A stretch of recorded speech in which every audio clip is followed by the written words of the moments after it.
Europe और America का टकराव इतना बढ़ चुका है कि अब जंग की तरफ कदम आगे बढ़ रहे हैं। जो यूरोप अमेरिका का थूक चाटता था कल तक और गुलामी करता था, अमेरिका जो जो कहता था यूरोप वो करता था, आज अमेरिका ने उस यूरोप को भी निशाना बना लिया है। ग्रीनलैंड पर कब्जा करने के लिए पागल हो चुका है डोनाल्ड ट्रंप, और ऐसे में वो जिद पर भी अड़ा हुआ है। ऐसे में यूरोप के कई सारे देशों ने, जैसे France, Denmark, Norway, Sweden, Germany, UK, Netherland, Finland, इन तमाम देशों ने ग्रीनलैंड को सपोर्ट किया, डेनमार्क को सपोर्ट किया और फौज भेज दी। इसके बाद डोनाल्ड ट्रंप ने इन यूरोप के अपने साथियों के मुंह में मुद्द दिया। ये रहा सोशल मीडिया का पोस्ट। ट्रंप ने ऐलान कर दिया लंबा चौड़ा चिट्ठा लिखकर, जिन देशों का मैंने नाम अभी लिया, जिन जिन देशों ने ग्रीनलैंड में अपनी फौज उतारी, ट्रंप ने सबके नाम लिखकर ऐलान कर दिया कि सबके ऊपर फरवरी से 10% टैरिफ लागू है, और यही टैरिफ जून में बढ़कर ऑटोमेटिकली 25% हो जाएगा। धीरे धीरे इसी तरह से यूरोप के इन देशों पर जो कल तक अमेरिका का गुणगान करते थे, उन सब पर टैरिफ बढ़ता चला जाएगा, क्योंकि इन लोगों ने ग्रीनलैंड और अमेरिका के बीच उंगली करी। और मेरी जो चाहत थी ग्रीनलैंड को कब्जा करने की, इन्होंने वहां पर हथियार और फौज भेजी। तो यानी आप समझ लीजिए पूरा यूरोप ट्रंप के निशाने पर है, और यूरोप और अमेरिका के बीच सीधे जंग की संभावनाएं बन रही हैं। इन तमाम चीजों पर रशिया ने ताना मारा है। ये रहा रशिया के एनवॉय ने ताना मारते हुए ट्वीट किया, कहा कि 25% टैरिफ यूरोप के तमाम देशों पर है, क्योंकि उन्होंने, जिन देशों ने फौज भेजी है ग्रीनलैंड, इसका मतलब 25% के हिसाब से 1% टैरिफ हर सैनिक यूरोप के सैनिकों पर लगा है। यूरोप को अपने बाप को नाराज नहीं करना चाहिए।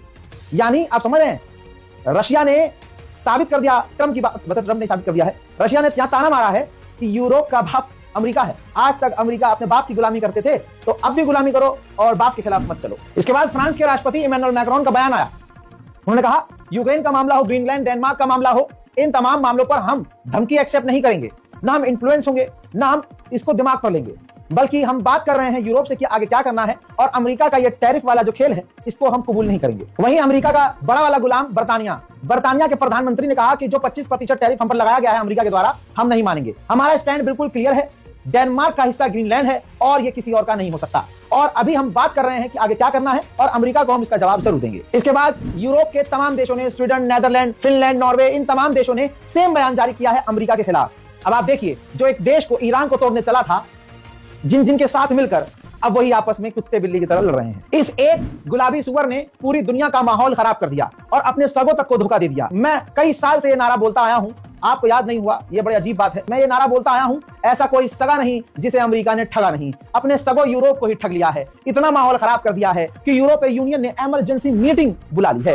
हज़रात, पहली बार ऐसा हुआ है इतिहास में, इसीलिए आपको ये स्पेशल रिपोर्ट दिखाई जा रही है। यूरोपीय यूनियन ने पहली बार ट्रेड डील रोक दी है अमेरिका से, यानी पूरे यूरोप ने बिजनेस डील अमेरिका से पूरी तरह से रोक दी है। यूरोपीय यूनियन के ऑफिशियल ने कहा है कि इस वक्त चाइना और रशिया के मजे हैं कि हम आपस में भिड़ रहे हैं, लड़ रहे हैं। अमेरिका यानी ट्रंप की धमकियों से अब लगता है कुत्ता भी नहीं डरेगा आने वाले समय में, इंशाल्लाह। हज़रात, अब इन तमाम चीजों के बाद बेल्जियम ने भी ऐलान कर दिया है कि ग्रीनलैंड में हम भी अपनी फौज भेजेंगे। इटली की प्रधानमंत्री मेलोनी ने भी कहा है कि ग्रीनलैंड का मुद्दा नेटो के अंदर डिस्कस होना चाहिए और उस पर कब्जा नहीं होना चाहिए, बातचीत के जरिए मामला हल होना चाहिए। ट्रंप के पालतू नेताओं ने फिर से तमाम मीडिया पर वही राग अलापा, चाइना और रशिया का डर जताया। कहा रशिया और चाइना ग्रीनलैंड पर कब्जा कर सकते हैं, क्योंकि ग्रीनलैंड को बचाने के लिए तो डेनमार्क के पास फौज ही नहीं है, आइस ब्रेकर नहीं है, उनके पास फौज की टुकड़ियां नहीं है, उनके पास कोई ताकत नहीं है, और ऐसे में रशिया और चाइना ग्रीनलैंड पर कब्जा कर सकते हैं। और हमारे देश की, अमेरिका की नेशनल सिक्योरिटी के लिए ग्रीनलैंड जरूरी है। हम जो गोल्डन डिफेंस सिस्टम बना रहे हैं, जो गोल्डन डोम है वो बना रहे हैं, उसमें ये ग्रीनलैंड या डेनमार्क खुद कुछ नहीं कर रहे हैं।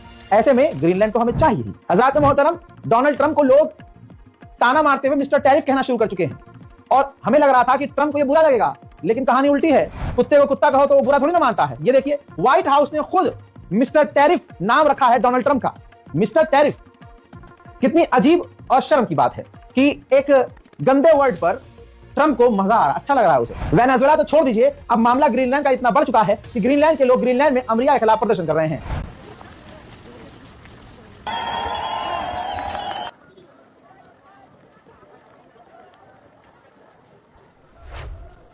आप सोच नहीं सकते, यह तस्वीर देखिए, ग्रीनलैंड के प्रधानमंत्री खुद फिजिकली सड़क पर उतरकर प्रदर्शन कर रहे हैं। आज ग्रीनलैंड के लोगों को यह सोचना होगा कि कल तक तुम मुसलमानों के कत्लेआम पर और मुस्लिम देशों पर दादागिरी दिखाने वाले अमेरिका का साथ दे रहे थे, आज तुम पर भी वही हो रहा है, टिट फॉर टैट, जैसे को तैसा। इसी तरह से डेनमार्क के गुलाम, डेनमार्क के अंग्रेज लोग जो फिलिस्तीन के खिलाफ रहते थे, जो मुसलमानों के खिलाफ रहते हैं, मानसिकता इस्लामोफोबिक वाली है। ऐसे में जो अमेरिका के साथ देने वाले डेनमार्क के लोग हैं, आज उनके ऊपर ये खुद आन पड़ी है। तो अब डेनमार्क के लोग भी लाखों की तादाद में डेनमार्क में अमेरिका के खिलाफ, ट्रंप के खिलाफ प्रदर्शन कर रहे हैं।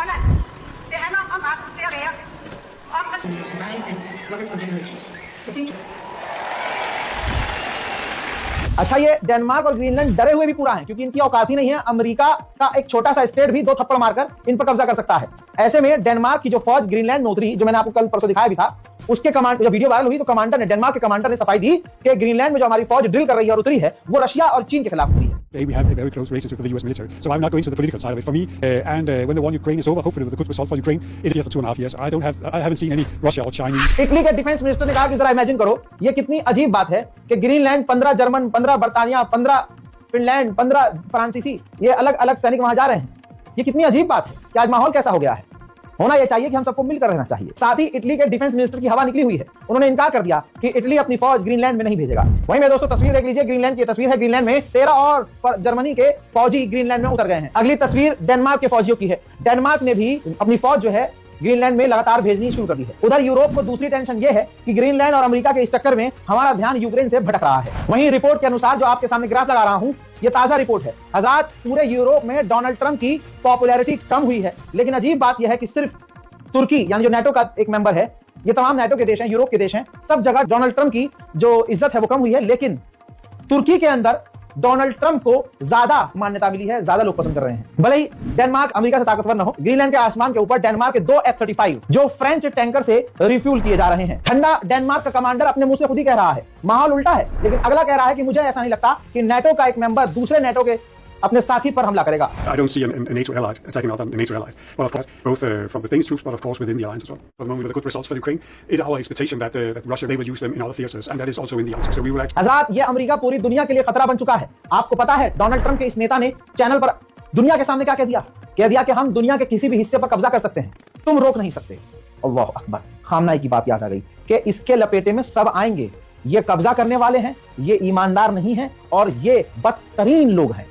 दोस्तों, अब आप सोचिए, एक देश है, उस देश का प्रधानमंत्री भाई ग्रीनलैंड के प्रधानमंत्री से ज्यादा डरा हुआ है, डेनमार्क के लोगों से ज्यादा डरा हुआ है, ट्रंप को खुश करने के लिए, बकौल ट्रंप कि फलाना मुझे खुश करने के लिए सब कुछ कर रहा है। डोनाल्ड ट्रंप के खिलाफ अमेरिका में भी आवाज उठ रही है। जो दूसरे विपक्षी सेनेटर्स हैं, यहां तक कि ट्रंप की पार्टी के कुछ नेता हैं, वो खुद कह रहे हैं कि डोनाल्ड ट्रंप जो ग्रीनलैंड के साथ कर रहे हैं वो बहुत गलत है। रशिया और चाइना फिलहाल ग्रीनलैंड के लिए कोई खतरा नहीं है। डरते डरते डेनमार्क थोड़ा थोड़ा कुछ ना कुछ कर रहा है।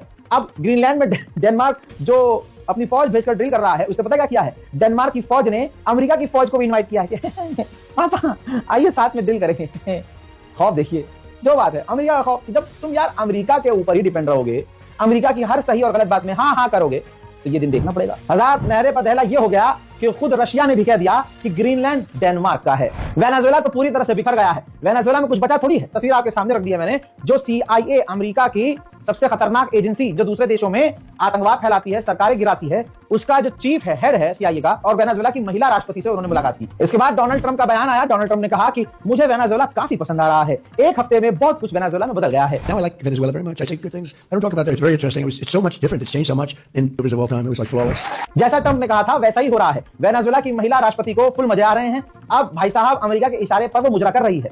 अब वो एक ऐसा बिल लेके आ रही है जिसके बाद अमेरिका की तमाम कोई भी कंपनी वेनेजुएला में पैसा इन्वेस्ट कर सकती है और वहां जाकर काम कर सकती है। वहीं वेनेजुएला के अंदर अमेरिका की चालाकी ये है कि वो अपनी सरकारी फौज तैनात नहीं करेगा, बल्कि प्राइवेट एजेंसियों यानी प्राइवेट फौज को पैसा देकर वहां तैनात करेगा। इतना आसान नहीं होता किसी मुल्क पर हमला करना। अंदर वाला ही कोई गद्दार निकलता है, और भी छोटा मोटा गद्दार नहीं, ऊंचे पद का गद्दार निकलता है। रिपोर्ट अब खुलासा यह हुआ है रिपोर्ट से कि जो वेनेजुएला का जो होम मिनिस्टर है, उसको महीनों पहले अमेरिका ने बता दिया था कि हमला करेंगे, यानी होम मिनिस्टर ही गद्दार निकला और उसने अपने तमाम साथियों से कुछ शेयर ही नहीं किया। आप सोचिए, इसी वेनेजुएला जिस पर कब्जा कर लिया है अमेरिका ने, इसमें सबसे पहले पैसा लगाने कौन आया? इजराइल। ना ना ना ना, वो दूसरा इजराइल, UAE। जी हाँ, UAE की कंपनी सबसे पहले अमेरिका के कब्जाए हुए मुल्क वेनेजुएला पर पैसा लगाने आ गई।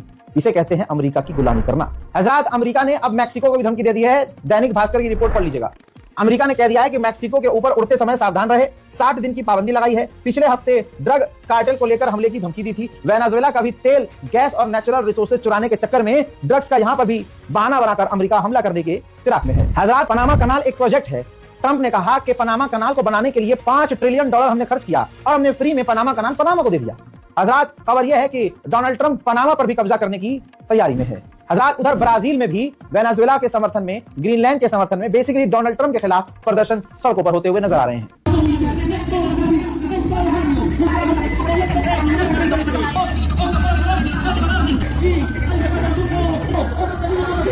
आइए अब वेनेजुएला का मंजर दिखाता हूं। वेनेजुएला की सरकार तो बिक गई, अब वेनेजुएला के लोग सड़कों पर प्रदर्शन अमेरिका के खिलाफ कर रहे हैं।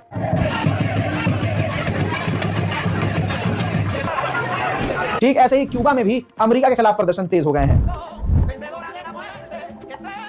En Cuba lo entiende y ese Dios en Venezuela. Cuba no tiene que hacer concesiones. ¿Cómo llegar o intervenir en esa cumbre de la CELAC?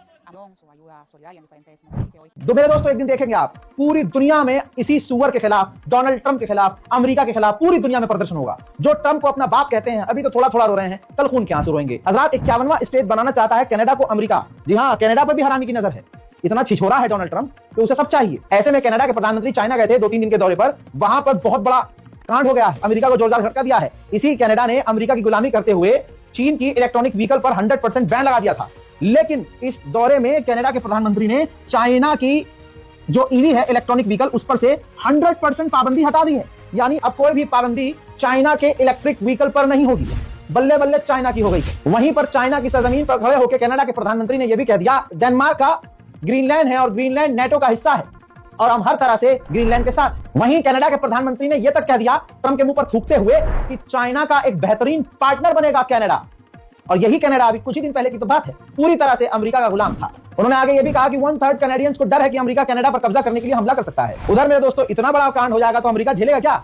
America ने तुरंत धमकी दे दी कि कनाडा ने जो इलेक्ट्रॉनिक व्हीकल की डील की है चाइना के साथ, इसके लिए कनाडा को पछताना पड़ेगा और अमेरिका के अंदर हर तरह के इलेक्ट्रॉनिक व्हीकल जो चाइनीज है सख्ती से बैन लगा दिया है अमेरिका ने। फ्रांस पहले इस नेटो से निकल चुका है लेकिन फिर वापस आ गया था, लेकिन अमेरिका की हरकतों की वजह से फ्रांस फिर से इस नेटो के ग्रुप से बाहर निकलने की सोच रहा है। हजरात, वेस्टर्न अमेरिकन रिपोर्ट में फिलहाल के लिए इतना ही। इस रिपोर्ट पर अपनी राय कमेंट सेक्शन में जरूर लिखिए और चैनल को सब्सक्राइब जरूर कीजिएगा। जय हिंद।